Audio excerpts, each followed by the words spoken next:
since the dawn of man. It has been the innate desire and responsibility to pass evolved knowledge from one generation to the next. From the earliest cave drawings to Egyptian hieroglyphics, from hidden scrolls and leather-bound books to microchips, never has a generation passed where leaders of the era did not set out on the quest to teach their students of tomorrow.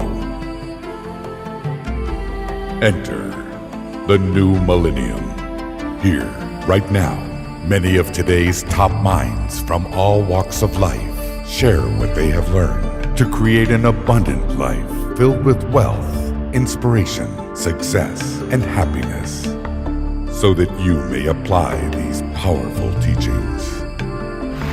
From government leaders to athletes, from motivators to movie stars, this is the chance of our lifetime to gain practical insights from one of the most dynamic, inspirational, and diverse group of modern-day heroes. And now they wish to share their strategies with you so that you too can learn it, live it, and pass it on. Welcome. This is where your journey begins. And where are we? Well, we're at a bank. But we're at a bank like no other. Let me explain. While it has vaults, they're not filled with diamonds and platinum and gold. Now, these vaults contain items much more valuable. Rather than things, they contain ideas. They contain concepts, strategies, and wisdom that's been passed down over the years and made contemporary and relevant by today's greatest achievers. And like most banks, there are deposits and withdrawals. However, at this one, you could make as many withdrawals as you'd like and never deplete the resources. In fact, oddly enough, the more withdrawals you make, the more deposits seem to come in. Now, many people therefore call this bank the Bank of Sustainable Abundance. The vaults, these vaults that you're going to see here, are categorized into 4 areas: wealth, inspiration, success, and happiness. Why these concepts? Why these categories? It's simply because throughout time, these are the areas that people seem to strive for most in their lives. And you'll note that it makes an acronym, WISH. And then people will ask, are you telling us that we can wish our way to success? No, absolutely not, not even close. But what we are saying is this, that when you learn these ideas and put them to work, really put them to work, you can live a full life beyond your wildest expectations, and you can truly make your dreams and yes, your wishes come true. Truth is that if you want these things to come into attraction, you gotta first take action. So I'm gonna ask that you keep your eye out for the common component here in all of the vaults, and that's called mentoring. Yeah, mentoring. It's the act of passing on, sharing information from one person to another. And mentoring comes in different forms. It could be one-on-one or through books or discs, courses, work, and videos as well. One of the most important ingredients of success is mentoring. Mentorship is really important to me because of the mentor I had. I played basketball at UCLA. I was on the first 2 NCAA championships there under the legendary coach, John Wooden. John Wooden went on to have that great run where he won 10 championships in 12 years. You got something you want to do in a big way, find somebody who's been highly successful at what you want to do. Sit down with them. Ask them, how did you do what you accomplished? They'll tell you. You follow it, you can make it happen too. If you want something in life, then align with someone who's getting the results that you want. Seek them out, do your homework, call them up, get persistent, change your approach. Do whatever it takes to find an outstanding mentor. If you want to have mega success, you've got to have a mentor. I'm in a university and I'm in an audience that just wows me with Buckminster Fuller, and I just saw the guy who took over Einstein stuff. Albert Einstein was Bucky's mentor, Bucky was my mentor, and I saw his radial arcs of his auric energy. That afternoon I went to work for him, spent the next 7 years traveling the world with him. He was the finest mentor there was because he called himself a teacher. That's all he was a teacher. All 180 guys like myself that played for him, we were taught by the finest. The easiest way to become an expert at something is find a mentor. Empower yourself with people that are better than you. Search for leaders, search for eagles, search for the people that you want to have as your mentor. Mentors are everywhere. Find one with a style and a demeanor that you like. And remember, ask great questions and put the answers into action. When one is willing, when one is available to be taught, to be receptive, the teacher appears. My role models, my heroes, my mentors, Lincoln, Booker T. Washington, Patton. He knew what we needed to do, all the fundamentals and all the work it was going to take to get to that point. And that's what a mentor does for you. He gives you the game plan, how to get to where you need to go. And to make this system have integrity, you got to be a mentee to a mentor, and then you got to go on and mentor someone else. That's how easy it is. The greatest satisfaction in life is helping other people and having an influence in their life and passing it on to them so that they carry the torch after you leave this world.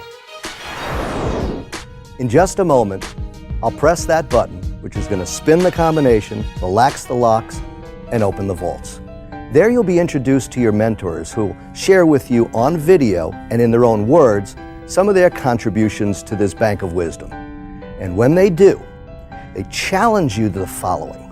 First, learn it. Take this information in. Ideas are going to spring forth like you're drinking from a fire hose. It's going to come fast and furious, and that's what you want. Next, live it. Put these ideas to work and really live a big life. And then, like the mentors you're about to meet, pass it on. Let's enter the first vault, wealth.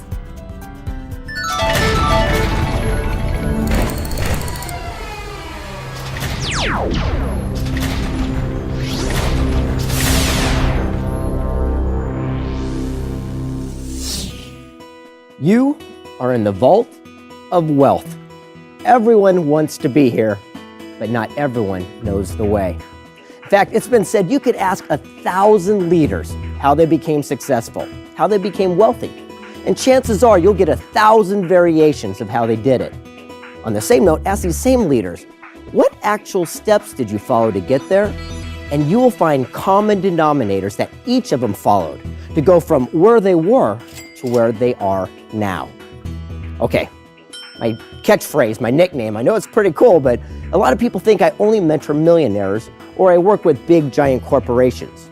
And although that's true and pretty much what I do, I also mentor inner city kids in my hometown of San Diego, California. In fact, I want to share a story with you about a young man I worked with. His name was David. David the Goliath, I called him. 6'4" at only 14 years old. He was a really good kid. His father passed away and he didn't have a positive role model in his life. In fact, he got into a mentorship program because he stole a bicycle and carried a pocket knife to school. A no-no, and he knew better, but he was hanging out with the wrong crowd. So I decided to start working with him, and we built up a bond. It was wonderful. And about 2 months goes by, I could see he started progressing quite well. His homework got better, and he started making a difference around his household. So we ended up strategically over at a department store where we started walking around. And what do you know? We ended up over at the bike section. I said, hey, Dave, do yourself a favor. Go pick out any bike here and you can have it. And he looks at me and says, what are you talking about? I'm just a kid. I got no money. I can't get a bike. I said, great, let's leave then. He goes, no. He goes, what are you talking about? I said, pick out any bike you want here and you could have it. He was lacking the key ingredient for all wealth building: confidence. You have to believe more than anything that what you want can actually be. Your attitude is either the lock on or key to your door of success. It's the way you look at something in advance, because there never was a winner who didn't believe that he or she deserved to win in advance. A high level of confidence is not something that everyone is just born with. I know I wasn't. So, and I need a high level of confidence for the work that I do. How you choose to see yourself is how you'll see life, because there is power in confidence and self-image. Become confident by the thoughts that you think, the words that you speak. You're going to succeed in direct proportion to your confidence factor toward what you're doing. If you're willing to take the steps necessary to get confident in what you want to do, you can be highly successful yourself. Confidence means I am confident that I will do whatever it takes to make my dream come true. If you don't have positive input, where do you expect it to come from? Start saying in every way, every day, I'm doing better and better, happier and happier, healthier and healthier. I'm alive. I'm alert. I feel great. Let's try that right now. I'm alive. I'm alert. I feel great with conviction and feeling. I'm alive. I'm alert. I feel great. Say it over and over, and the more you say it, the more you begin to feel it, the more you begin to feel it, the more you begin to act it. You talk to most people in life, they want to change something outside of them. They want to change their career, their relationship, or they have other challenges in their life. But the real distinction is that when you change, your environment automatically changes. We need to attract. We influence by attracting. It's not what we do to other people, it's what we do to ourselves. We transform ourselves into the type of people other people want to follow. And life is a professional sport, not an amateur sport. Start playing it like a professional and you'll receive the results that professionals get. Don't let someone's opinion of you become your reality. Learn to live beyond the good opinions of others. Live your dream, live your wish, because you can make it happen. Confidence, confidence. What we'll need is confidence. Life is tremendous and it makes good sense when you face each day with confidence. Then once he got that out of the way, I said, go ahead, take out a bike. He said, okay, and he started riding each one up and down the halls like crazy. 30 minutes goes by and he walks over like a game show host and goes, ta-da! I go, what's that? He goes, this is the bike I want. I said, fantastic, then that bike is yours. He goes, I don't get it. How could I possibly get this bike? I says, well, now you have a clear visualization. You touched it, you felt it. That's called a goal. And the easiest way to hit a goal is to give yourself a goal to hit. He goes, well, that makes sense. He goes, but what can I do to actually achieve this? And I said, let me ask you, what can you do? He said, I could walk dogs, I can mow lawns, I can wash windows. And I go, what do you know? It's amazing how we can come up with a great idea once we have a reason why. And what you just created was called a plan. So he took action with that plan. And he created these flyers and he put them all around town. He ended up getting more jobs he could handle. Every time I pick him up, I'd say, where do you want to go? Movies, arcade? Back to the store. And he paid down on that bike. Wouldn't you know it? Less than 2 months goes by. We're walking out of that store and he's pushing that bike by his side. You've never seen someone with an expression on his face like that before. Smiles from ear to ear. I go, I don't get it. How in the world did you do it that fast? He says, I just implemented what you taught me about duplication. I go, what are you talking about? I know I've given you a lot of lessons, but what do you mean? He says, it was like this. I was getting paid $10 a yard to mow their lawn. He goes, the other kids in the neighborhood started getting jealous. They were sitting on the curb watching me make all the money. I go, yeah, but what did you do? He goes, I hired them for $5 each to do the work for me. The next thing you know, he had an entire crew of people mowing lawns in the neighborhood, and he was just supervising. He tells me he even got a t-shirt with a magic marker and wrote Boss Man across the chest. He was incredible, and I was pushing it. I go, man, you little rascal, that's a great, great story. And we're pushing it out and loading it into the back of the trunk. I said, how are you feeling right now? Titanic goes out. He goes, king of the world. I go, great. I go, you're feeling pretty confident. Absolutely. I looked at him and I said, let me ask you something. He goes, what? I go, how would you like it if someone stole that bike from you like you did before?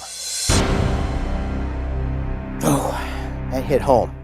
From that point forward, he decided not to get in trouble anymore. In fact, he turned his entire life around and started mentoring other kids within the community. So much so that our local TV station came out and did a report on him, the most outstanding young man who turned his life around. He even had the same jobs 2 years later with other people mowing the lawns for him, all based on residual opportunities. Now you might be saying to yourself, well, that's a warm, fuzzy story and everything, but what does that have to do with me and wealth? It has everything to do with it. You see, he followed the exact blueprint that we discovered that all wealthy people did. You see, it all begins with this. He had a goal. Because without a goal, it's impossible to reach your destination. One of the keys to success is clarity, because you can't hit a target that you can't see. But if you can see the target and you keep shooting at it, eventually you do hit it. You know, in my life, I've lost my eyesight, and I spent the first half of my life with sight, and the second half of my life I've spent with vision.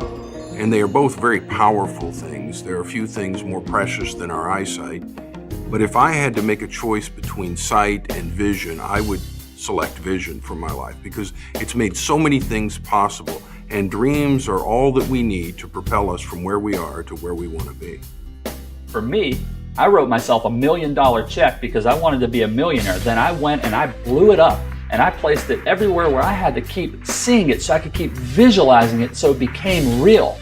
Visualization was a key strategy that had been given to me, and I finally decided to do exactly what they said. Visualization to me is a daydream with intent. But somewhere along the way, we forgot how to dream. We lost it. We lost the very thing that we knew how to do that manifested what we wanted. First, you must envision what it is that you're committed to manifest. Whatever that is, whether it's a new car or a new house, maybe you're expanding your business or attracting that relationship of your dreams. You can't say just, I want to lose some weight, I want to make more money, I want a better job.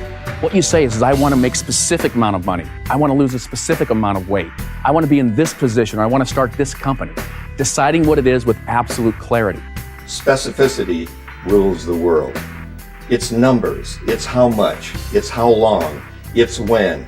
You got to put it in concrete so that your mind can get a hold of it, because the mind is the most incredible biocomputer ever created, and it doesn't deal in vague, it deals in specific. Okay, now once you have a goal, what's the next step?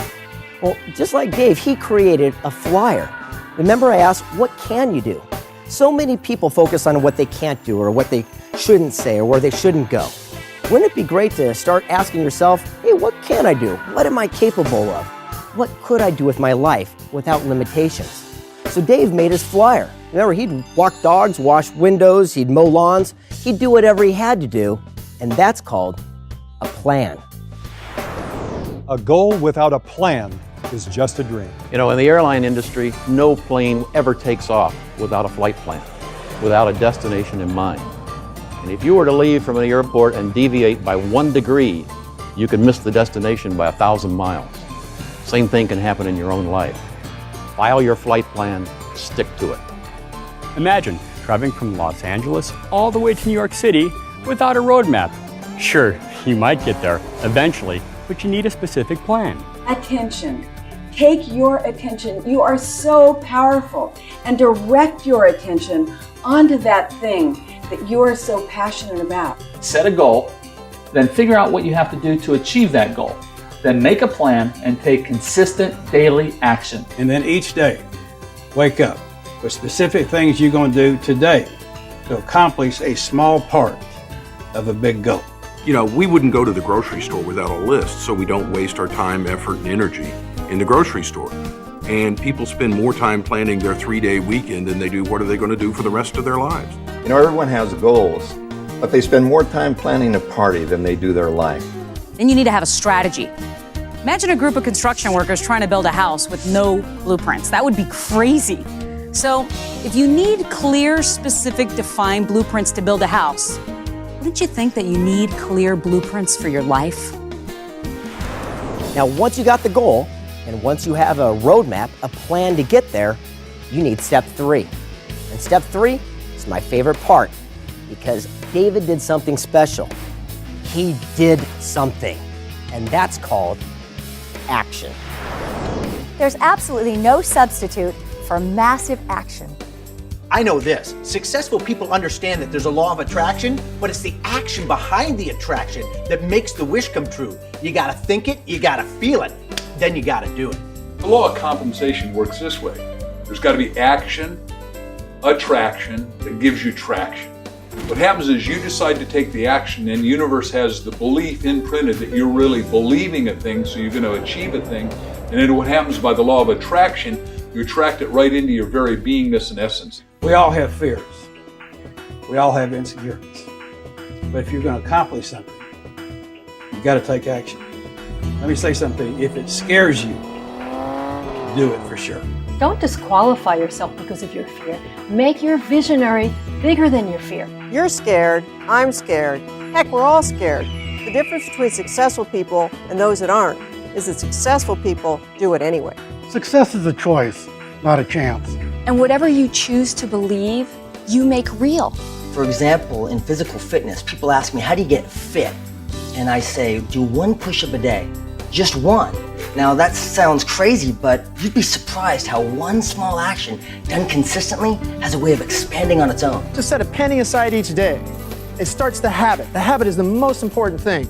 And every single one of us knows people who we think might be smarter than we are, but they're not doing as well in life. And what we have found, specifically in helping people build their businesses, is it's the people who take consistent action towards their goal that achieve the most success. It's not the smartest ones, it's the ones who do what they need to do every single day. If we could make you a little bit less smart, it'd be a lot easier for you to just take actions. When someone successful tells you what to do, just do what they tell you to do. Quit thinking about it so much. Get out of your head and get into life. Take some action now. Okay, so now David's got it going. I mean, everything seems to be going his way because he's following through. But how did he get that bike so much faster? He did something. It's very important, and a lot of people miss this key ingredient towards wealth building. See, a lot of people leave their job and they go over to start their own business. They want to become an entrepreneur and they become their own boss. The only problem with that is you still got a boss. Whether it's someone else or it's you, you're still working for somebody. What Dave did was smart. He leveraged himself so he could do twice as much, twice as fast, and have twice the results. It's all about duplication. We only have 24 hours in a day. When we can duplicate ourselves, we can accomplish so many more things with the same amount of time. The power of duplication is you get to get out of the way. Wouldn't you like to have all the income, but you're not part of the picture? You still get paid for doing the things you did because you helped other people become empowered. We didn't want a mega best-selling book. We wanted a mega best-selling book series. Jack and I got together, figured out what we were doing as a system, which means save yourself time, energy, and money. Then we did the system so well, we had other co-authors help do books. Now we've got 147 books, and we're en route to 220 books very quickly. I was about to give a speech somewhere, and they asked me to talk about my income. And as I was preparing for it, I realized I do not have one single source of income where I'm the only person who makes money. One of the best things you can do to create flow into your life and create wealth is to partner with other people. Then you make money, they make money. And once we started selling, we sold a few to get the momentum going. We sold them from seminars, so we multiplied ourselves instead of 1-on-1, 1-on-10, 1-on-200, 1-on-2,000, 1-on-20,000. And then we got other authors to do that. Then we got to do it on media, and we got to do it in a multiplicity of different ways. So we've now duplicated ourselves, so there's 144 million books. Wealthy people understand the power of duplication. It's working smarter, not harder. 2 years go by. And Channel 10, remember they came out and did a segment on him, the most outstanding kid who turned his life around? He still had those same positions he started years earlier, and he still had the young people working those positions. You know what the best part is? No matter what Dave was doing, he was still getting paid by their efforts, and that's called residual. Residual income to me is like planting a seed once, but eating the fruit for the rest of your life. Why do you want residual income? Because think about it for a second. Wouldn't you like to do something one time and do it right so you get paid for the rest of your life? Most people go through life doing what they have to do just to make that check every week. That's not what it's about. You want to get multiple streams of residual income so you have the choice. Kind of interesting, one day I woke up to realize that I was living in a welfare mindset. What's a welfare mindset? Paycheck to paycheck to paycheck. Even though I own my own company, I was president of my own company, I'm like going, I've got to keep doing what I'm doing or I don't get paid. I said that I was going to save 10% of everything that I made, and with every job, I was going to buy myself a really cool present. And then as time goes on, my savings is growing, that 10%. I then took that and invested it and continued to buy myself presents. And now I've got money that goes into savings, goes into my investments, it starts coming back around, and I get really cool presents. You need to have passive income so that you can have freedom to do whatever it is that you love passionately. Simply put, residual income is doing something once and then getting paid for it over and over again. And then I realized that there was another way to live life, and that was the wealth mindset. What's the difference? It's called residual income and leverage of time, energy, effort, people, and money.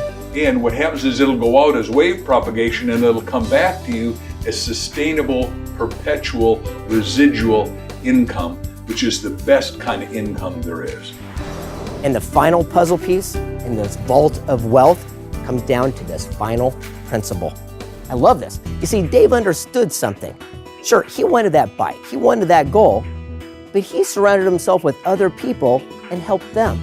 You see, the other young men and women in the neighborhood, they were mowing the lawns for the $5, and they were working for their goal, their bicycles, their dreams. So at the end of the day, it comes down to this. To get what you want, help others get what they want first. Greg, that was beautiful. That's what it's all about. Could you give us an example of that in real life? Yes, actually, let me tell you a little story about someone that I surround myself with. His name was Jack. He's one of my greatest mentors I've ever had in my life. And I'm sure you know him. Do you know Jack? If you don't, then you don't know Jack. I'm Jack. You see, like a lot of leaders, I started my own business and I was having a tough time.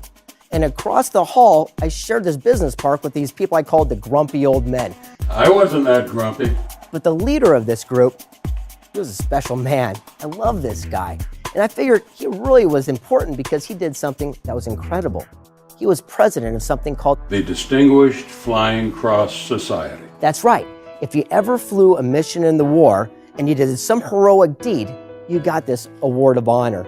An honor it truly was. And the person who held it all together, his name was Jack. And one day I went across the hall, I said, Jack, I got a question for you. I'm having a tough time in business and I want to see if you could help me. And he looks at me and says, yeah, young man, come back tomorrow at 1 o'clock. I'm going to take you out to lunch and I'm going to teach you how to become a self-made multimillionaire. I go, what? And he goes, come back tomorrow, I'll explain. Fine. I started leaving. You know me. I come back 2 minutes later, I go, Jack, I got to know, what were you, president? He goes, technically, yeah, you could call me president, CEO. But again, people just call me Jack. So we took something that was a small little idea and grew it into something very large. When you come back tomorrow, I'm going to show you how you could do it too. I said, thanks, Jack. I'm really looking forward to it and I appreciate it. So I left the building. I come back 15 minutes later. I go, Jack, I got to know. What were you president? What were you CEO? He was down on the ground fumbling through some papers and he looks up at me and goes, have you ever heard of Velcro? I went, wow, I really want to learn from this guy. The next day we go to lunch. But here's the true key element towards a life of sustained abundance. And I said, what is that? He looks at me and he said, mentoring your way to millions. He said, remember that old saying that says, treat people the way that you want to be treated? I go, yeah. He goes, that's a lie. Treat people the way they want to be treated. Treat people the way that they want to be treated. Because everyone's got different goals. Everyone's got different dreams. But if you can help them achieve what they are, you can have anything you want in return. So, wow, that makes a lot of sense to me. So I'm going to go back and implement it today. Every day I'd come into the office, there'd be a line of people waiting to get in. Do you know why? They weren't working for me any longer. They were working for their goal, their dream. And what do you know? Sales doubled, then they tripled, and I ended up getting everything that I wanted in return. So the key element to true wealth, to get what you want, help others get what they want first. So now you've worked the principles, you've earned the wealth, and you're sitting pretty. Let me ask you a question. What are you going to do with all of it? The whole philosophy of pass it on is to share it from one generation to the next. Sure, you could leave a bunch of money behind, but there's something much more important. One word, legacy. I guarantee you that right now in your head, you have an idea for a poem, a song, a book, a play, a movie, even the next great invention. And here's the question. What are you doing with it? Could you imagine unlocking the vault containing all the great leaders who've had great ideas, people like Edison and Alexander Graham Bell and Ford and Jonas Salk? Now, what you're about to explore right now is the exact same sequence of events that they followed to take their idea from their head to the marketplace. Get ready. Here comes the Vault of Inspiration.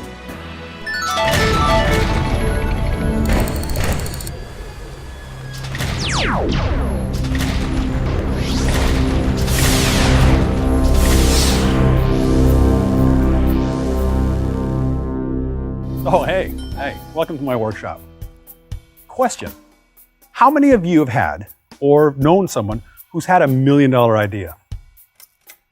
How many of those ideas have produced $1 million? Well, few to none, I'll bet.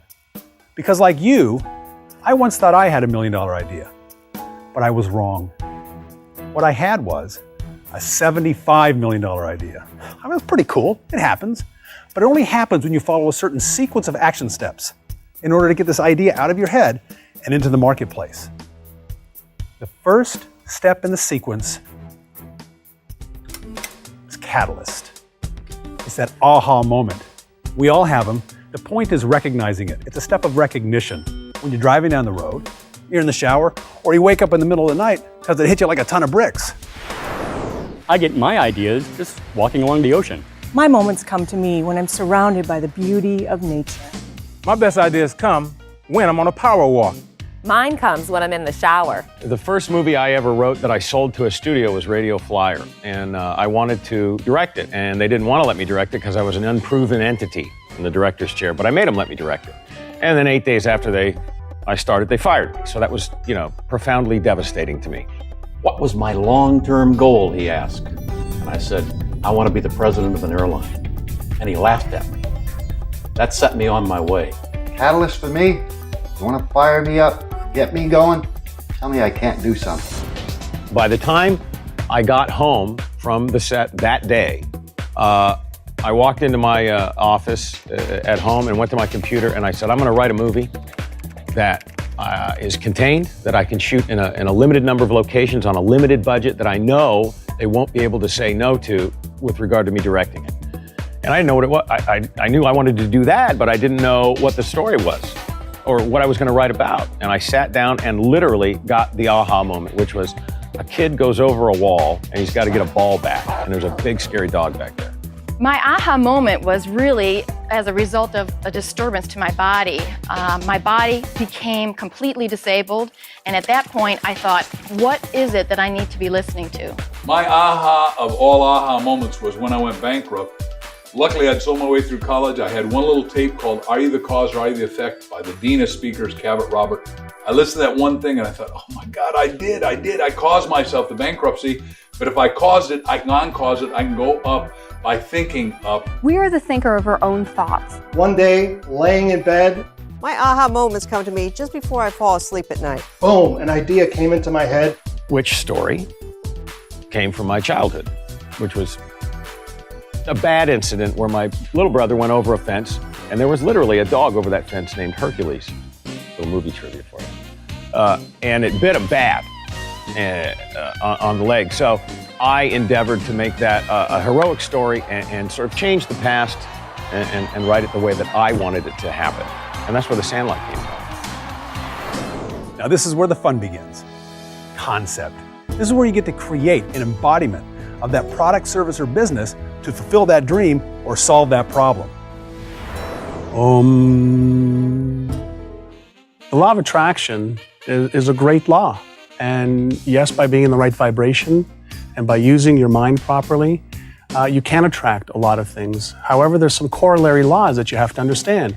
One of which is one of the other great laws, is called the law of time or the law of gestation. And we know, for example, that your ideas, your thoughts are seeds. Just like a carrot seed takes about 70 days to go from seed to a carrot, your thoughts and your ideas take time. And so we've got to be patient and let the law of time or law of gestation work with us as we're using the law of attraction. You have to remember that your mind is an extremely fertile seedbed. Whatever you sow into it, that's the harvest you're eventually going to reap. If you carry hurt, offense, stuff from the past, unforgiveness, resentment, and so forth, you find those are the things that you start attracting into your life. So protect the seedbed, sow some good stuff in there, and you'll get a great harvest. Invest in yourself. The universe knows that you're interested, and it rushes to you with an inspired thought that will change your life. There's an old rule, it says called the 90-10 rule. It says the first 10% of time that you spend being absolutely clear about those things is going to save you 90% of the time in achieving your results. And what do you think people do that have ideas that are successful? They take the time to plan. They take the concept and they ask themselves, what do I need to do from a legal perspective? What do I need to do from a financial perspective? What do I need to do from a sales or a marketing perspective and a management perspective? They do their research to find out whether their idea has got validity and whether that they can sell their idea to people in the marketplace. And then and only then should they take their time and their money and invest it in really fermenting that idea and making something out of it. Now, what better way, well, in fact, what other way to get your product, service, or business to the marketplace, but to effectively communicate that idea? The trick here is to fully immerse yourself in the creation of that concept. And then when you fully own it, then you can give it away because it's yours. The quality of your results and the quality of your life is directly proportionate to the quality of your communication. Not only your communication with other people, but most importantly, your communication with yourself. It's important to communicate with yourself before you can effectively communicate with others. Someone said to me the other day, is it required that you take your children to Walmart to beat them? Some people act like that, don't they? No, I told you, get out of there. You want me to take you out of the parking lot? Whoop you? If you don't love your children, how do you expect them to love themselves? Say encouraging, positive things to your children, to your spouse, to your associates, to your friends, your family, yourself. Be careful about how you talk to yourself. I'm happy, I'm healthy, I'm terrific. Instead of, oh boy, that makes me mad. Oh, that upsets me. That makes my back hurt. Let's try it right now. I'm happy, I'm healthy, I'm terrific. Come on, you can do better than that. I'm happy, I'm healthy, I'm terrific. Repeat it over and over, day after day after day until you begin to believe it. Speak that thought. Positive words become positive things. Every word we speak is powerfully charged with positive or negative energy. No neutral ground, positive or negative. We've got to start listening to what language we're speaking, because we're either speaking ourselves into positive results or negative results. And again, the choice is up to you. Your commitment to clear communication will show up in every area of your life. Now that we've done all this communicating with ourselves, it's time to get your idea out there and find like-minded people who will buy into your dream. Rapport is power. Rapport is a relationship of total responsiveness with another human being. And when you can get to that level, when you can have two-way dialogue and two-way communication, that's when magic happens. I find that the best thing that happens on a set working with anyone is when we listen to each other and we really take each other in. That I recognize that you're there and I'm here and we're two beings who are creating something together and we're listening and we're cooperating. You ever had this situation happen where maybe you thought of somebody and you haven't talked to that person for months or even years, and suddenly that person calls you out of the blue? Or in today's world, maybe you're emailing somebody or you're texting somebody, and before you can hit send on that text, suddenly you receive a text from that same person. That's when you have the essence of rapport. You're in direct relation. You're able to send that vibration out to them and for them to reciprocate it back to you. Commitment. This is where the business begins, because this is your due diligence. This shows your determination, so that when you go to others to help fulfill your dream, they know you're on track and they're willing to put all their efforts behind it. Commitment. You have to stick with it. All right, no matter how many walls you keep bumping into, remember one thing. One day you will find that door. Go on through it. Everybody in life has goals and dreams, but only a few people actually pursue them. And the critical skill for success is self-discipline. If you're truly committed to what you want, then you have the ability to force yourself, to make yourself do what you should do, when you should do it, whether you feel like it or not. And if you can do that, you can conquer the world. If you're 100% committed to what you're doing, you can win. You can succeed. You can overcome any obstacle. If you're 99% committed, it's just a matter of time before you fail. You got to commit. When it comes to commitment, it comes down to this. When it comes to success, you always pay full price and you always pay in advance. Those first 24 to 36 months are everything in building your business. If you're not going to commit the 24 to 36 months, then don't start. You're better off not to start at all. But if you're going to do it every day like it counts. When I was younger, people told me, you're not going to be a worldwide executive, you're not going to fly around the world, and you're not going to do this. Can't have a kid. Guess what? I kept going. I kept fighting. I hit a lot of humps in the road, but I kept going and going and going. And then I flew home and showed them my jet. It was fun. Sometimes when people see successful people, they think, oh, they've always had that. Well, let me tell you about my career. There were points in my career where I was saying to myself, just give it one more week, just one more week. You might even be in a place where you're saying, just one more day, make one more sales call, do one more thing. If you keep at it and you show tenacity and persistence, you will become successful. You have to have a no matter what attitude, that if times get tough, so be it. If it's hard, then do it hard. And if you have that kind of no matter what, no excuse is acceptable attitude, that will empower you to snatch victory from the jaws of defeat. I love that. But you know what else I love? I love capital. Yeah, I love financial capital. But whenever I've chased money, and this may be real to you, I've never been able to find it. Closing a deal, money flows. So the idea is to look at capital as money, of course, but you got to look at the other side of it, human capital. Look at the influence and leverage of other people you know. Utilize those resources and everybody wins, because no great thing ever manifested as a result of any one person.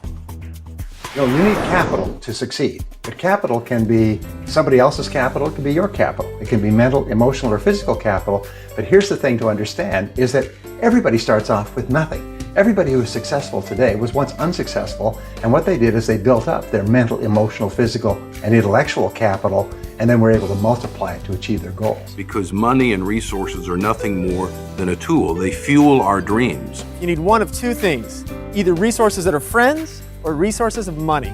You are human capital. You're an opportunity waiting to happen. Your potential never depreciates. Use those talents to produce that human capital, because you're worth something. You see, we're paid in direct proportion to the amount of lives we impact and our ability to be replaced. So every day, invest in yourself and learn more about the people around you so that you can all win at the game of life. I represent 70 tribal sovereign nations. We collectively are a $6 billion industry. We employ over 52,000 people. When I made the movie Rudy, I didn't have the money or the capital, but other people did. So I built relationships to get there. We are actually reinvesting within our own communities and with each other. We're loaning each other money. We're consulting with each other. We're building diverse economies. The more human capital you provide to others, the more others are willing to provide and invest back in you. You ever notice sometimes you pick up a phone and you make a cold call and you say, hi, here's who I am, and they say, don't have time for you? But if you call somebody and say, hi, your friend Joe told me to call you, then they say, sure, let's take all the time we want. What you're able to do is borrow a reputation. You're able to have somebody else open a door for you. That's human relationship capital. Always look for ways to add value to the lives and work of other people, and you'll always end up retaining a part of that value. Hey, you ever try to throw a party alone, celebrate something alone? Not a lot of fun. It's that cooperation that's missing. It's that community feeling. Well, sure, I tinker in my shop alone, and I've got great statistics for product placement, but none of it happens in a vacuum. You've got to create this cooperative effort in order to make your vision a reality. Do you realize there's power in cooperation? Let me share something with you. One goose can fly 75% further in formation with other geese than they can ever fly by themselves. Find somebody that you can work with and make things happen. Andrew Carnegie taught me a long time ago to surround yourself with people who can do all the things you can't do and hire people that are better than you. Every one of us is gifted with things that we love to do, and we find other things really difficult, but other people may find those things easy. So again, hire people who play at things you have to work at, and you will achieve magical success in your business and your life.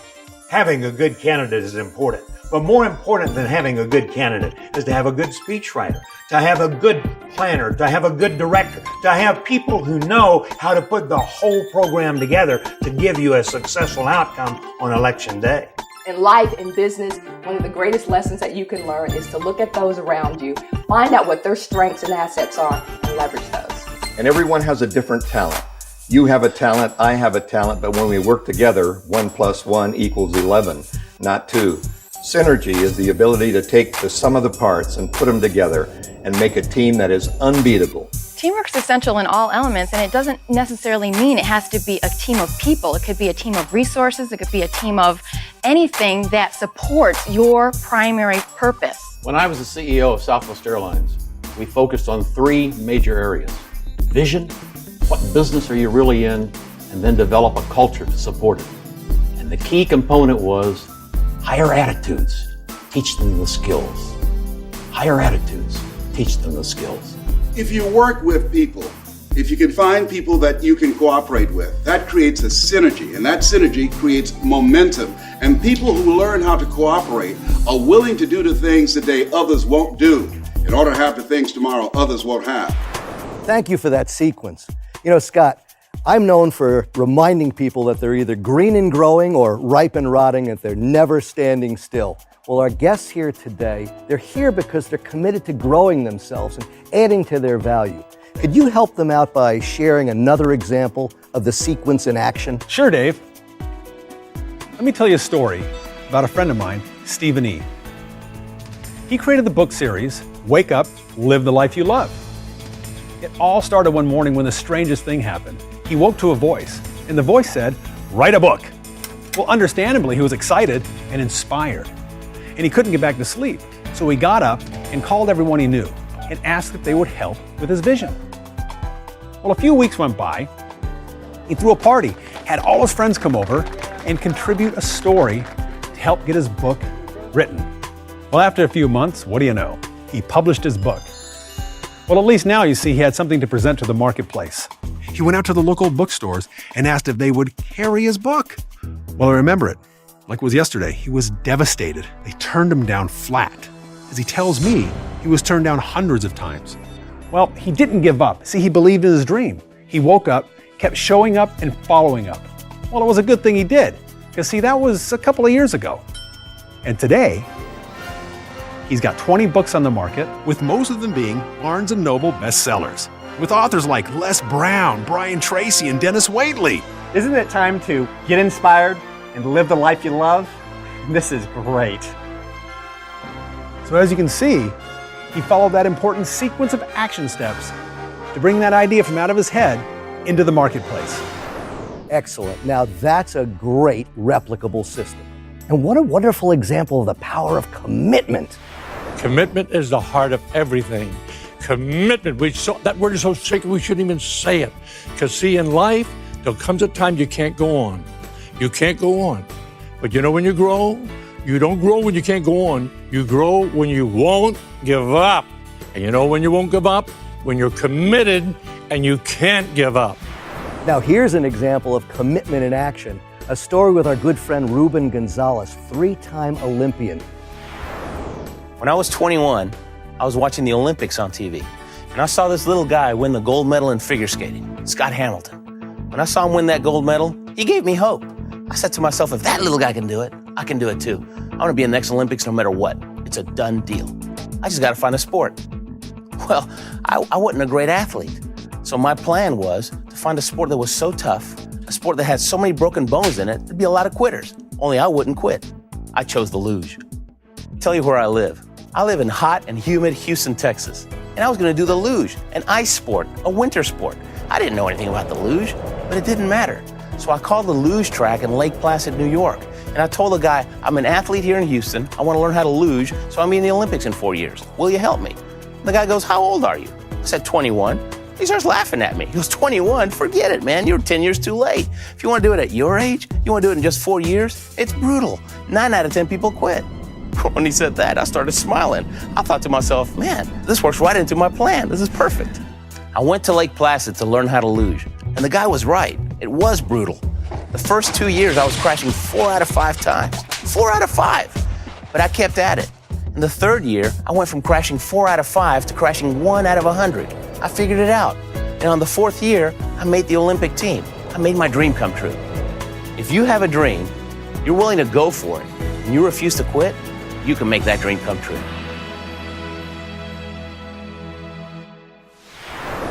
Commitment and success.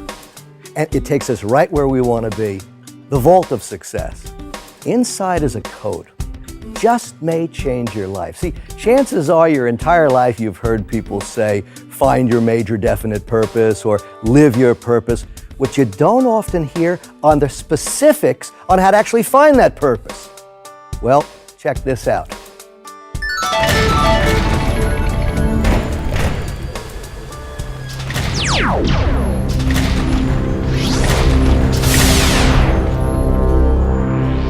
Purpose. Look, we're all put on this spinning rock for a reason greater than ourselves. And while we're here, it's our mission to find out what that purpose is. You've just entered the vault of success. And success, defined by us and all the other great leaders, is simple. It's living your life in pursuit of what that mission is. We've come up with a very simple idea, an equation of sorts, that might just help you find what your purpose is. It works like this. P plus T times A squared is success. Now, okay, this isn't a fancy math test or anything like that. It's just an equation that, when actually applied by action, you too can help separate yourself from the 95% who just dream of success to that top 5% who actually achieve it. It works like this. Say you love stuffed animals. They're all over the house. In fact, it drives people nuts every time they come over. And your talent happens to be pretty good on the computer. Say you're a real whiz when it comes to looking things up on a search engine. Well, how could you take action with the right association? I'm not a rocket scientist, but you can open up an eBay store and start selling stuffed animals right online. Because you're combining your passion with your talent, you're taking action with the right association. And that's what the success equation is all about. The first element is the P, and that stands for passion. If you love what you're doing and you believe in it and you can bring your people along with you, passion will aim you toward the goal you're seeking. Passion is the difference between being in something and that something being in you. We all want to live passionately, and that's how we begin to get to that next level of success that's waiting on us to get there. I pinch myself every day. I really do. Here, I'll do it right now. Okay. I pinch myself every day about my life. I get paid to talk to so many people every day about the things that matter to me. I mean, I would do that if I didn't get paid and nobody listened. So the thing that makes me keep going, the thing that keeps reminding me why I'm doing it is A, the absolute love I have for what I do. What I do, in my view, is so fun, and I have so much passion for it. I also have a very strong sense of purpose. Is what we're doing, is what we're trading our life for worth it? Nobody has a stopwatch saying my life starts now and ends now. So we've got to make sure that every single day, every single moment, we trade our lives for something that we're passionate about, something we love to do, and something that can contribute to the lives of others, because that's when we feel our absolute best. You know, the most important thing you can ever do is be like a scientist. They don't work a day. They go to play, to experiment, to understand, to learn. The same thing with an artist or a singer or a golfer.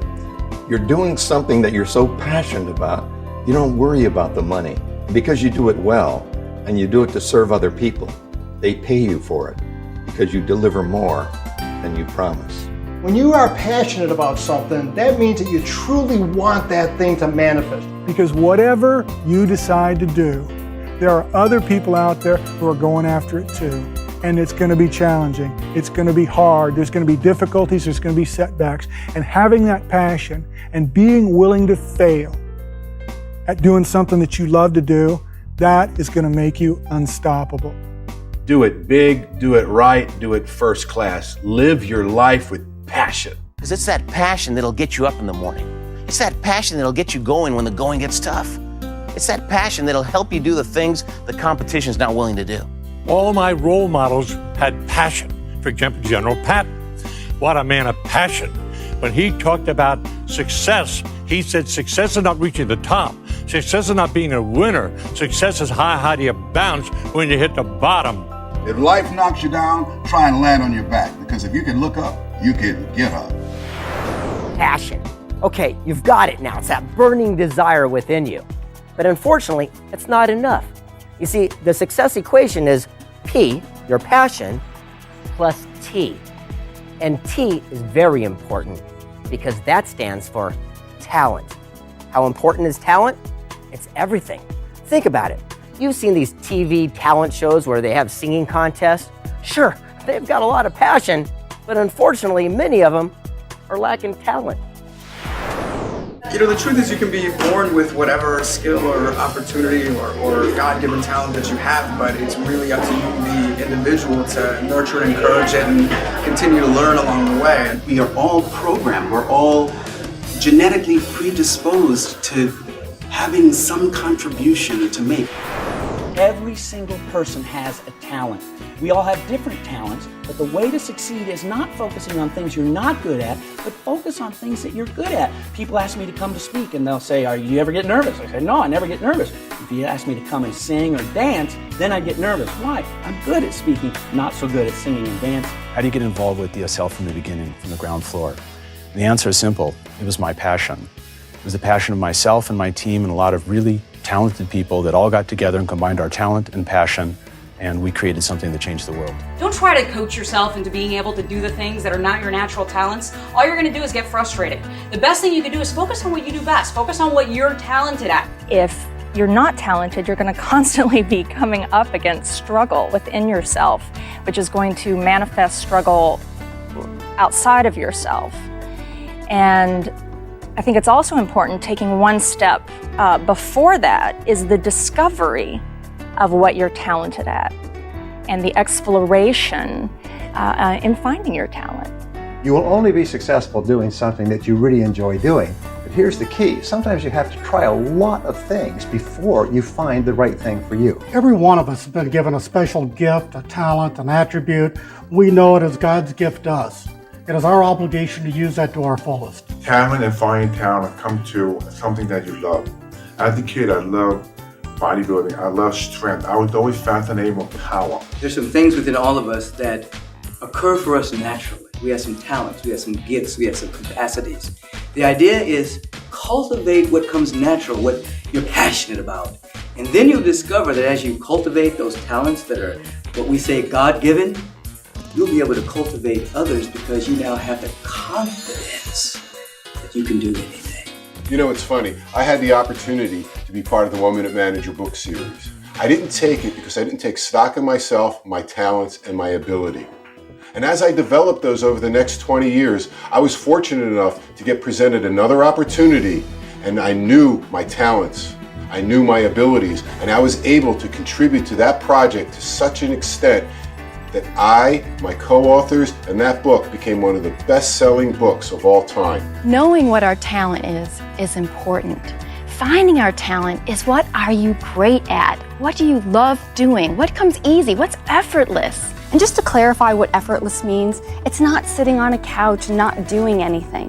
What effortless really means is taking action just without that mental distraction. Don't look for your talent. Do what you do with all your heart, and your talent finds you. Okay, you combined your passion with your talent. Excellent, good for you, and you're halfway there. Now the second part of the success equation is A squared. The first A stands for one simple word, and you've heard it throughout every vault we've opened. And that word is action. When you want to create something new in your life, know there are specific actions for success. I believe in the law of attraction. What you throw out comes back. But the law of attraction doesn't work unless you take action every day. I believe everyone has a resource called passion that they can tap into. Then you enlist your talent. But after you've done that, you got to take action. You cannot fall asleep at the switch in this life. You want to achieve something, being a pilot, being a world-class swimmer, being an officer, or being a politician, just do it. Take action. If you're not where you want to be in your life today, take action in the direction of your dreams. You have to start somewhere. Don't just sit and wait for something to happen. It's already happened. It's waiting for you to take the step. You can't sit around and wait for things to happen. You gotta be proactive. Go make them happen. The universe will line up with whatever you want to do once you get off the couch and move forward. Just take one step. When you take a step, the next step will reveal itself. Take some kind of action. Even if that action is symbolic, do something that lets the universe know that you're serious about manifesting and turning this inspiration into right action. Ralph Waldo Emerson says, every act is its own reward. You take the action, what I'm saying is you get paid down line. When I started my speaking business, I knocked on 10 doors and one said yes. Then I got good and I got 2 out of 10, then 3 out of 10. Pretty soon you get 10 out of 10, and the danger is you stop taking the action. You don't knock on any more doors because you say, I'm so cool, I don't need to do it. You got to keep taking the action to keep getting the result. But by and large, I don't know anybody for whom this level of success came without unbelievable effort. Here's the bottom line. If you want something, you want to be a success, you got to be willing to pay the price. Pay the price of discipline or pay the price of regret. In other words, most of us know a lot more than what we live. You already know everything you need to know to be successful. You just got to put the remote control down, scoot the bag of chips away, get off the couch, and do something. Now that you've taken action, what's the final A in the success equation? Well, that's association. You see, just like our Beanie Baby fan, they found their passion and their talent. They took action with the right association, eBay. Because remember this, you are a direct reflection of the 5 people you surround yourself with the most, and your income will be the average of those 5 people. Successful people learn the power of association. If you'll associate with people who are even more successful than yourself, it will enhance everything you do. I think the right connections are very important, but those of us who came up without the right connections can take a lot of hope from the fact that we create our own connections. So you can go meet anybody you want to meet, and the most successful people I find to be the most available. You're known by the friends you keep. What kind of people do you associate with? What kind of thoughts do you put into your mind? If you hang around the people who are always filled with anxiety and frustration, that's what you'll experience. If you hang around winners, people who are happy and enthusiastic, happiness and enthusiasm are contagious. You'll catch them, and you will show that in the way you conduct yourself in life. Who are you hanging around with? You want to hang around people you have respect for, not people you have influence over. I can tell an individual where they're going by who they're hanging out with. Whenever you choose a friend, you're basically biting a chunk of your own destiny. So the idea is, if you begin to know where you're going, look around and begin to associate with people who are walking in that direction. Most important that you do surround yourself with the best, because that way you get the best people and the best result. I'd rather be a member of an all-star team than be a solo star. If you're doing something by yourself, you ain't doing nothing, honey. You have to have a team. But it's not a me thing, it's a we thing. Pass it on and share it with everybody. One last word on association. What's the use of having all these great people together if you don't put it to work? We suggest a mastermind group. What's that? Well, that's when you get 5 like-minded people together and you compare thoughts, ideas, strengths, and goals. You know what they call it when you get 5 people together that think negative thoughts? We call that a landmine group. You are saying today you'll be in 5 years except for 2 things: the people you meet and the books you read. Hang around thinkers, you'll be a better thinker. Hang around workers, you'll be a better worker. Hang around givers, you'll be a better giver. Hang around a bunch of thumb-sucking, complaining, griping boneheads, and you will be a better thumb-sucking, complaining, griping bonehead. In other words, your income in the next 5 years will be the average of your 5 closest friends.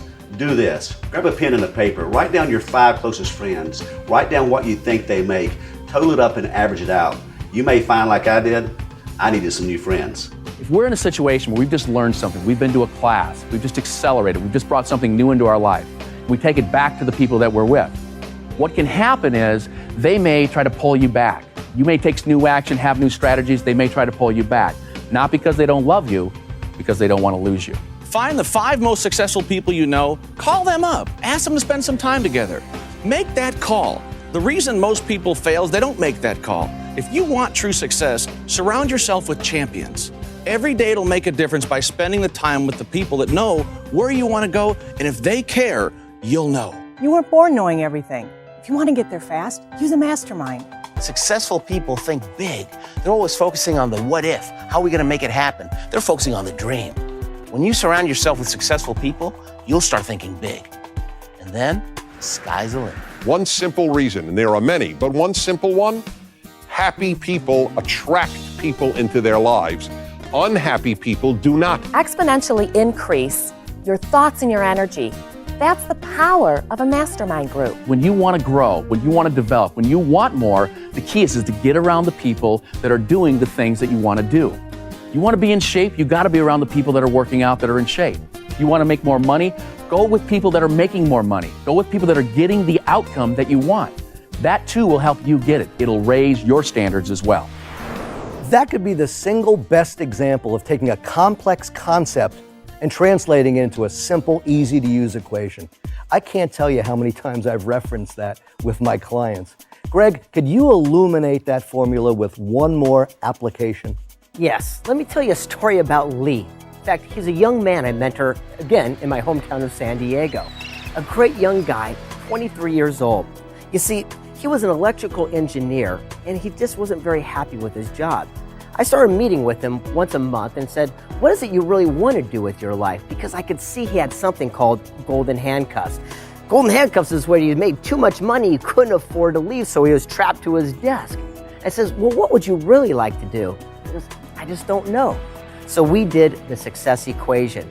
And at the end of the day, on his passion side, it said art. He goes, gosh, art is my favorite thing. On his talent was engineering. Heck, that's what he went to school for, and he was pretty good at it. I said, Lee, how could you take action with the right people and do something with that? He says, well, I created something called a tranquil. And I go, what? And he goes, a tranquil. It's an indoor waterfall that as soon as you walk into a residence, you see it come trickling down the sides of the wall. It has beautiful sound and music to it. He goes, it's an inspiration for all that see. And I went, wow, well, let's go make them. He says, I can't. Golden handcuffs. About 2 months go by. We meet again.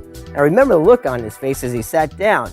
I said, what's wrong? And he goes, I got laid off. I looked at him. I said, excellent. This is great. Dude, don't you understand? This could be your ticket to freedom. What are you talking about? Well, this is the whole thing we're talking before, about the success equation. Combining your passion with your talent, taking action. I mean, this right here, that could be your ticket to freedom. And he said, okay, I'll give it a shot. 6 months. Don't you know it? 3 months goes by, and ABC gets a hold of him. You know that show Extreme Home Makeover where they tear down a house and they remodel it? Well, they feature his tranquils throughout the episodes. In fact, 4 of the best of episodes, as a matter of fact. And now, he puts them all around the restaurants and homes in our neighborhood. The guy's making an incredible income because he did just that. He applied his passion with his talent. He took action with the right association. And that is the success equation. So here we are. We've spun the combinations, we've relaxed the locks and opened the vault doors in all of the areas: wealth, inspiration, and success. But there's one more. Just why do people strive for these areas? Well, it always seems to come down to one thing: happiness. Let's open it up, Scott.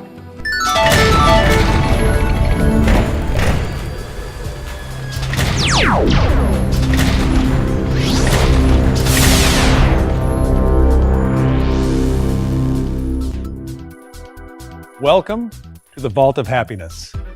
Now, the big question seems to be, is there really a roadmap or a blueprint to living a happy, fulfilled life?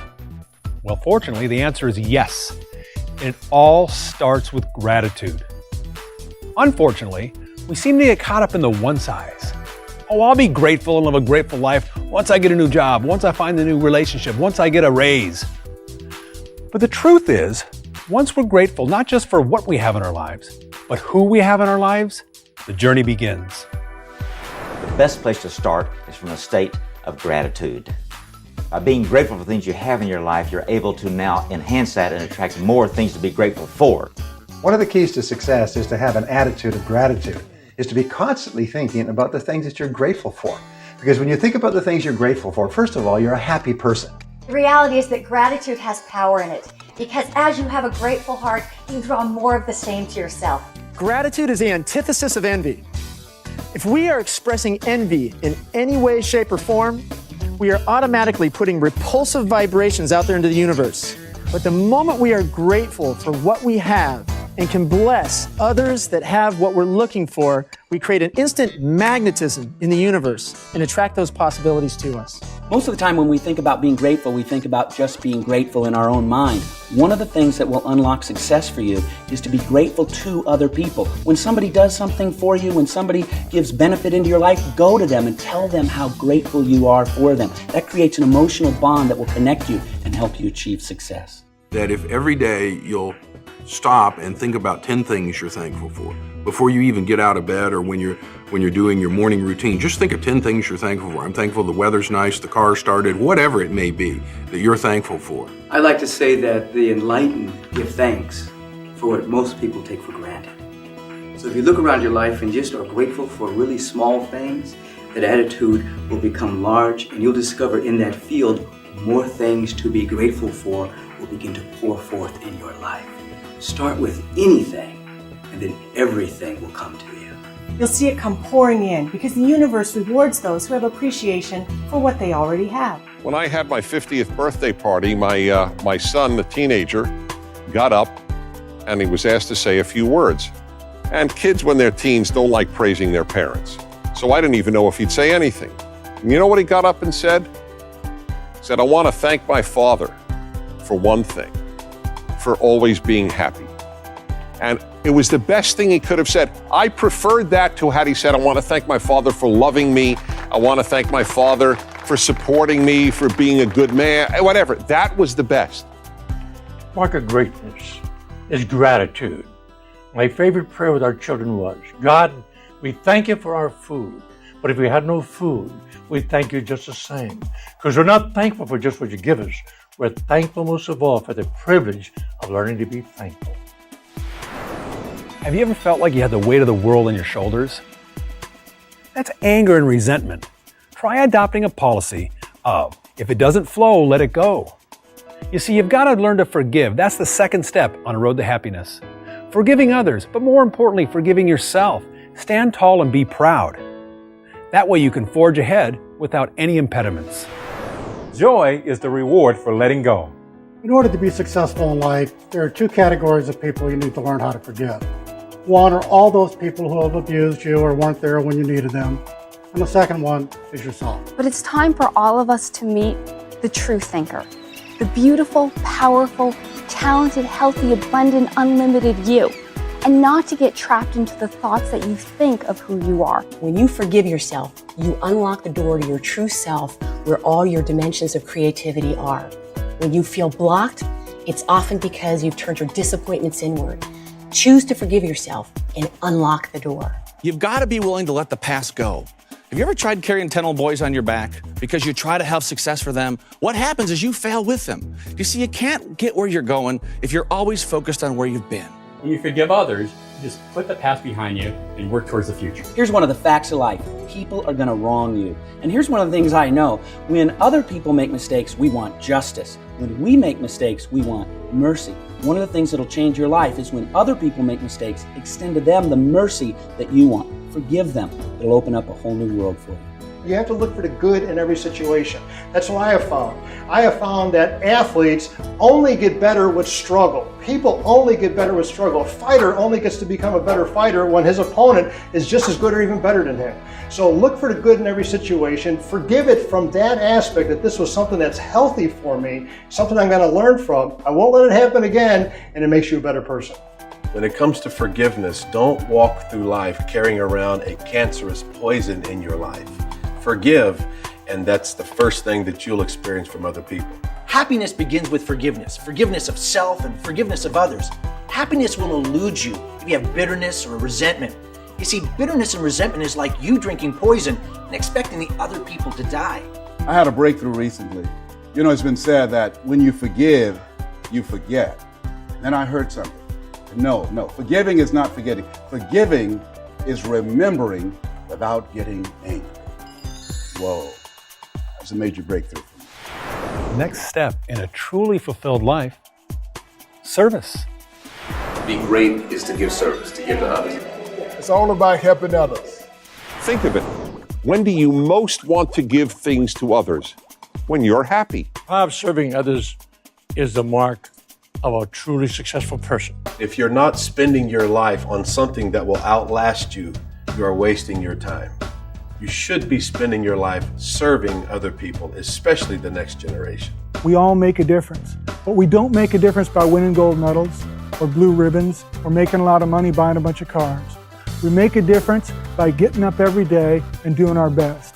We make a difference by being creative and flexible and seeing the good in people. Talent and money are no good unless they're employed in the service of others. I've always believed that I can't hang on to my talent. I've got to use my talent to serve. When I give you what I have and it benefits your life, then I'm serving a purpose beyond myself. Service is the means for anyone to achieve love and happiness. So you have to go out and you have to give in order to be able to really truly feel as if there's meaning in your life, to really feel that unification with all. People will do more for someone else than they will for themselves. Look at our public servants, look at firefighters, policemen, mothers, people who are willing to lay down their lives for someone else. Live a life of service and shamelessly give it away. And the great thing about serving other people is that when you give to other people, you give to yourself. And I remember when I was younger, I thought tithing was only giving away money. And then as I got older, tithing is giving away a smile. Tithing is giving away energy. Tithing is helping another person. When something good happens in your life, that's the time you feel most desirous of being unselfish. What we want to do is learn how to become a philanthropist on every sense of the word. So what I'm talking about is being able to give a shoulder for someone to cry on, or giving a compliment to somebody who's doing a great job. It can be time, money, giving a helping hand, or simply being a great listener. In serving another, one can grow to be so sensitive that they meet another's need even before that individual asks for it. That's real giving. A lot of people think when I'm more successful, then I'll give more. When I have more time, more money, more talent, more influence, I'll give it away. Really, we need to be most responsible when we need more in our life and find somebody and make a difference for them.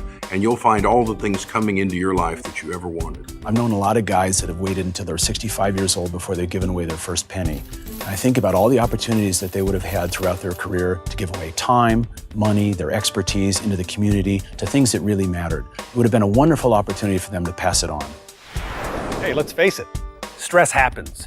Some of the happiest people on the planet, they have a stress coping strategy. Some count to 10, some say needles and pens, some meditate. I mean, it's different for everybody. But the important thing is have a strategy. You're going to get stressed. I get stressed. I get out of balance. But what I've learned over the years is it's so important to have some internal happiness. You know, they say today that stress is one of the top killers in America. And it really is, because what happens is you get so bottlenecked. You know what I'm talking about when you wake up every day and you don't want to get out of bed, you don't want to see the people you know and you really care about. If you find a way to create balance in your life by getting rid of some of that stress, whether it's taking time off, relaxing, or going to the gym and working out, or just going for a walk in nature, you will find that you become so much more successful because you're balanced. When I feel stressed, I come outside of the circumstances. I become the witness. I look at this from a different angle and realize, hey, this is a part of the movie. And we all have those challenging moments. And I take the time to go within, to pray, to meditate, to fast, to cut off the phones, to disengage from life, and do what I have to do to get myself to the next level so that I can get back into the game of life, starting fresh and ready to go. Whenever I'm feeling stressed, one of the things that I do is I stop and I ask myself, do you need to change your perception about this, or do you need to change your procedure? And that question really illuminates. It allows me to be more resourceful in how I approach that circumstance that was seemingly stressful. Recently, a woman came into my office and she said, I am just so depressed. I said, I beg your pardon? She said, I'm just so depressed. I said, well, ma'am, how do you act when you're depressed? She said, how do I what? I said, how do you act? How do you walk when you're depressed? She said, well, I kind of take slow, sliding, waddling steps, kind of like this. I said, well, how do you hold your head and shoulders when you're depressed? She said, well, let my shoulders kind of slump forward, my chin hang down on my chest like this. I said, well, how do you talk when you're depressed? She said, well, I kind of talk through my nose in a whining, nasal sound, kind of like this. I said, well, let's try something. I said, get up and try walking across the office. Take a little longer, spring your step. Hold your shoulders back. Hold your head up. Put a smile on your face. Act like you feel good. She got up. She started to cross the office. She'd take a little longer, spring her step. She had her shoulders back, her head up, about a half smile on her face. She looked at me over her shoulder and she said, you know what? I do feel a little bit better. Now, anytime in the future you get to feeling down and out and the world's against you, what do? You just sit down in a chair like this and you just jump up and you say, I'm depressed. I always remind my clients that there's always an effortless solution to any apparent problem or challenge. I think we have to understand that we are responsible for the stress in our lives. It's nothing external from us. Stress is caused because of the interpretation or the meaning that we give things that are happening around us. Because I know that the moment that I'm stressed is usually when I've left my body, anxiety comes up, and I'm spinning somewhere off in la la land. So if I can take a moment to breathe, get my feet on the ground, feel whatever it is I'm sitting on or my back against the wall, wherever I happen to be, if I can get back in my body, that will help bring things down when I can be calm and more focused and get back to my joy. Scott, may I ask you to illustrate one of those strategies? Well, as a matter of fact, Dave, I've got an illustration in my action guide. It's called Ants into Apes. Ants. We all have them. It stands for automatic negative thoughts. It's been said that we have over 64,000 thoughts a day. Unfortunately, most of them are negative. Now let me ask you, what's bigger than an ant? Well, an ape, of course. And that stands for automatic positive experience. This can be a memory of anything that's special to you, like your kid's graduation, or a wedding, or even a much-needed vacation you took a while back. Now remember this, although an ape is much bigger than an ant, 64,000 of those little rascals can take down the biggest of beasts. For me, it's a song by Billy Joel, In the Middle of the Night, that I keep in my front pocket, so to speak. It works like this. Say I'm driving down the road and someone cuts me off. Well, like most people, my ants creep up and I have that knee-jerk reaction, "Wow, you son of a gun!" But then, my ape steps in, which is much more powerful and flicks that ant away while I slip into my favorite tune, In the Middle of the Night. Now, it takes some practice at first, but before you know it, your ape will be standing right outside that anthill and flick those little buggers away as soon as they pop their heads out. That is the power of turning your ants into apes. Now here's one of my favorite steps to a happy life. Personal time. For me, I take long drives. Well, not in traffic though. No, I take long drives on long stretches of open highway. So that way I can clear my mind and think good thoughts. I am a fanatic about personal time. I make sure that I have time at the beach, and when I get to the forest, my most important thing is to watch the trees be green. Simple joy of life is to be out in nature, to be at the ocean, to breathe fresh, clean air. It's always best to enjoy yourself. Don't take yourself too seriously, and enjoy life and those people around you, and just laugh, have a good time. One suggestion, find your sanctuary. For me, it's my bubble bath, and I love the fact that there's a lock on the door and a fragrant bath bomb and a candle, big bottle of Perrier, maybe a glass of wine. For you, it might be your garden, it might be a big chair, whatever it is, find it. For the first 30 minutes that I'm awake each day, I lie in bed and plan my day. Just find myself, spend some time with me, and through affirmation, prayer, and meditation, and get things right with me. Every single day within the first hour that you wake up, invest time in the things that make you happy, then healthy, and then wealthy, and tell me how you do then. The single best way to have personal time is to rest. My patients tell me that they can't sleep because they can't turn off their minds. It's possible to slow down and sleep, but you must give yourself the time to do it. People are always saying, I don't have enough time to exercise. I say we all have enough time to exercise. We just have to have the commitment. I speak to tens of thousands of people and hundreds of airplane rides a year. And I find the time to exercise because I'm committed to a healthy lifestyle. You can't pull anything out of an empty bag. You've got to pour into yourself to make sure that you're not mentally, emotionally, and spiritually malnourished. So take care of yourself. You are your greatest commodity. The last step in the last vault is simple and easy. Smile. One of the most simple gifts I can give that gives me great pleasure in giving, and I know people enjoy receiving, is a smile. It's so important to smile in order for you to be able to feel positive, happy emotions, even if you're not feeling them in the moment. It may seem a little cheesy or inauthentic, but it's not. Because when you smile, it'll shift your body language and it'll start making you feel a lot better. Pass it on. Pass it on. Pass it on. Your smile is your most effective method of communication. It transcends all language barriers. A smile is the key to open the door you thought you could never get through. One of the greatest techniques I learned on the road to success is Smile Talk. I learned that it was a way for me to manage my environment and manage my attitude. The smile is the secret weapon of success. Pass it on. Pass it on. Pass it on. Pass it on. Yeah, I like to smile, but it isn't quite that easy at my age anymore. Things aren't going right, and they're not going the way you want to. Just smile. Think of all the money you're going to make. And the beauty of a smile is that if you keep giving out smiles to the universe, the day you feel bummed out and a little bit gloomy and down and a little bit in dread, somebody that you sent out a smile to is going to see you, feel your core essence, smile at you. It's going to force you to smile, and you're going to instantaneously feel better. Let's get everybody to smile everywhere, always. Pass it on. Pass it on. Pass it on. Pass it on. Pass it on. Pass it on. Pass it on. A smile is what creates atmosphere.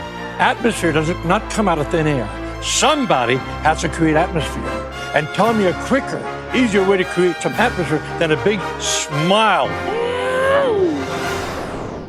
What a journey. Let me cut to the chase, because this isn't the end of the journey, not by a long shot.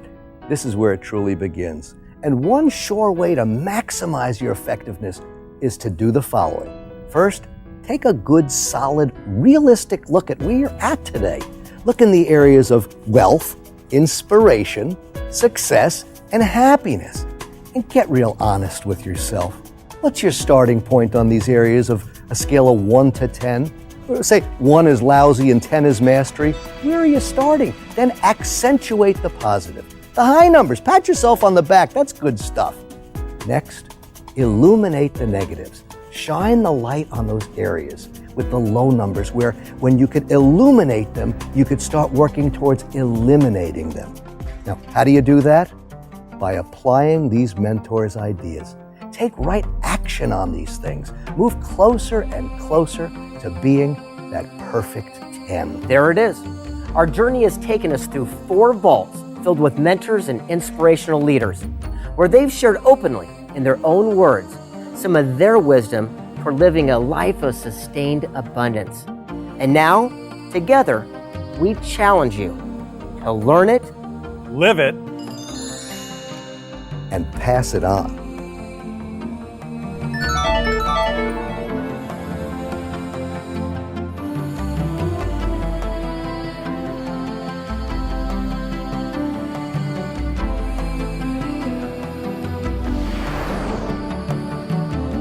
This is the life we're all destined for. Step into it. Let it happen. You don't have to be great to get started, but you have to get started to be great. Find your magnificent obsession and take it all the way to the end of the road. The greatest thrill in life is to take your success and your happiness and pass it on.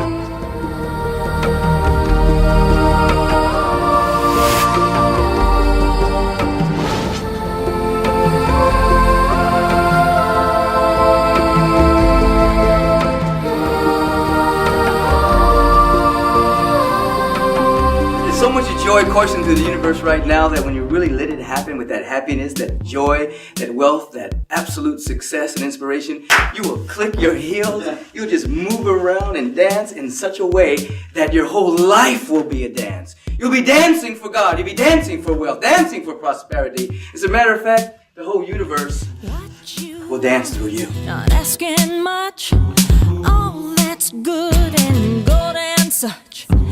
Aim your dreams past what you know. Plan the how and don't let go. Break it down to build it up. Keep your mind on a filled up cup. Don't keep the flow into yourself. Gotta pass it on to someone else. Wish it good, wish it now. Wish it good, wish it wow. Make a wish, wish it now. Stay the course for up and down. Keep it going round and round. Find someone to help you out. Playing big's what it's all about. Now pay it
just around the corner, there's a rainbow in the sky.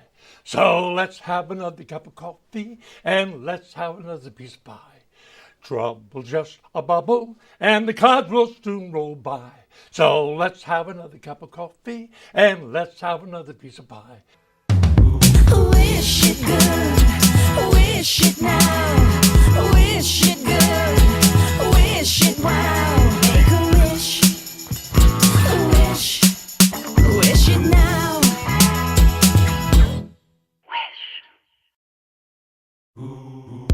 Get on your mark, get ready to go. I'll tell you about a business for all generations, why we're here for all the celebration. Easy to explain to you about it. Selling health and freedom, don't have to shout it. Put a winner on your left, winner on your right. Show them how to do it, call them every night. First you got to find them to get behind them.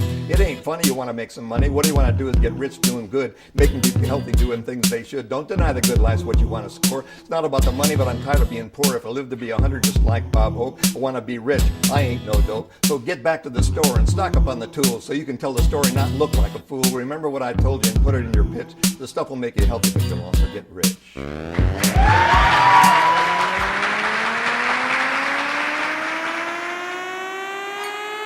Pass it on. Pass it on.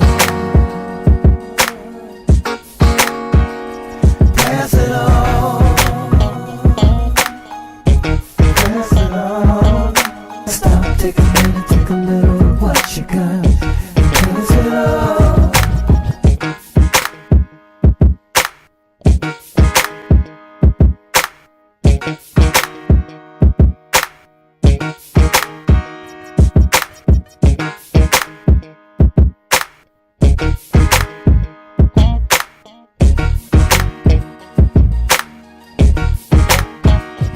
Pass it on. Pass it on. Pass it on. Pass it on. Stop, take a minute, take a little of what you got. Pass it on.